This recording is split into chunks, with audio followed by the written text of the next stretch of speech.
Magandang araw mga paps. So meron ako sa inyong i-share tungkol dito sa ating Mio Sporty. So yung motor natin pagka umaga napakahirap paandarin. So dito napakahalaga pala ng choke sa ating Mio Sporty.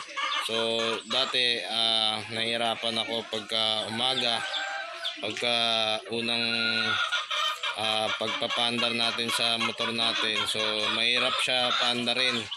So dito mabilis natin mapapandar yung motor, saka mapapainit yung kanyang makina pagka ginawa natin to. So tuturo ko sa inyo, tara. So yun mga paps, so ito yung ating Mio Sporty. So yun yung ating Mio Sporty.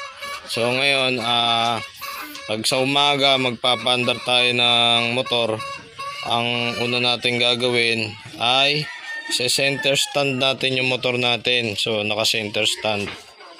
So yan yung kanyang center stand. Yan, naka center stand. So pag naka center stand na ay ito yung kanyang pinaka choke nasa bandang kaliwa. Ayan ayan yung choke nya. So ito kasing choke na to nung nakaraan naputol siya. So saan siya naputol? Dito sa may pinakailalim, yung tinatawag na bangka. Wala kasi siyang bangka dito sa ilalim eh. So nandyan yung wire niya, ayan oh. Kita niyo yung mga wire. So pagka umaandar tayo at may nadaanan tayong hams, sumasayad yan dyan. So nakaskas yung kable. Kaya nabalatan, tas naputol yung kanyang pinaka cable. So ngayon mga paps, pinalitan natin siya ng bagong kable. So yung kable niya nasa 100 plus lang kung orderin natin siya sa online. So mura lang doon. Halos kaparehas lang din siya ng original na kable ng Mio Sporty. So dito ako lang din nagkabit ng bagong kable diyan hanggang doon. Yung kable kasi ng choke nakakabit siya doon papunta sa may karburador natin. So sa gilid siya ng karburador, siya yung kumokontrol sa lakas ng gas sa hangin. So pagka yung choke natin ay sira, so magloloko-loko yung andar ng ating Mio Sporty. So yung dito sineshare ko lang sa inyo yung experience natin dito sa motor natin.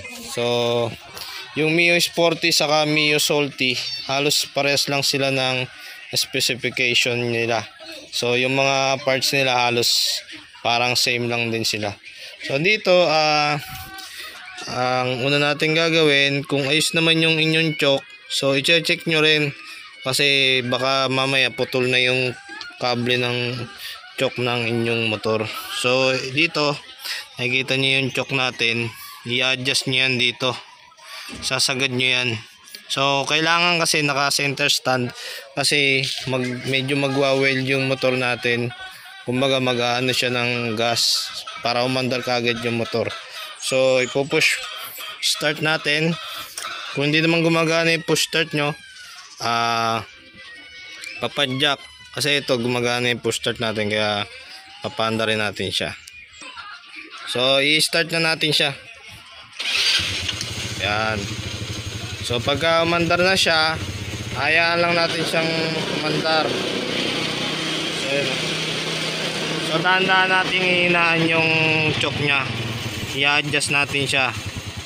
Yan, para maabot lang niya yung tamang ano. So gagawin natin to sa umaga para hindi hard starting yung motor natin. So ganun lang ang gagawin natin. So pagka umandar na siya, dahan-dahan natin kontrolin yung pinaka-choke nya dito. So bababaan nyo siya. Pagka umandar na siya ng tamang andar, ibabalik nyo siya sa normal. Ganyan yung pinaka-normal ng choke nya. So malaking bagay yung choke dito sa ating carb. Kasi nung nagpaayos tayo, tinanggal ng mekaniko yung choke. So nagloko-loko na yung andar ng ating motor. So hindi niya matono, hindi niya na ma-timing. So lahat hindi niya makontrol. So ginawa natin, binalik natin yung bagong choke. So nung kinabit natin yung choke, yun, timing natin ng maganda yung ating motor. So ngayon, paandarin ulit natin. Ayan, sige. Ayan. Ayan, one click na siya. So, pagka ganyan na napainit na natin yung motor natin sa umaga kahit mga 5 minutes.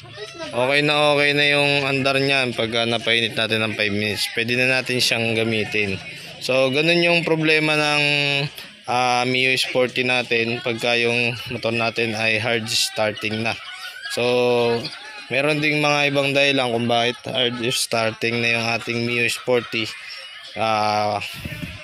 Pwede rin maging dahilan yung kanyang baterya, pati yung kanyang spark plug. So dito papalitan natin yung spark plug niya pagka yung baterya naman natin ay bagong bili. So yun lang mga paps, at sana meron kayong natutunan sa ating motor na Mio Sporty pagka hard starting. So ganun lang yung gagawin nyo guys, at kailangan naka-center stand pagka chinok natin kasi biglang lalakas yung andar ng motor natin. Kung naka side stand siya baka hindi nyo makontrol. So yun lang mga paps, maraming salamat.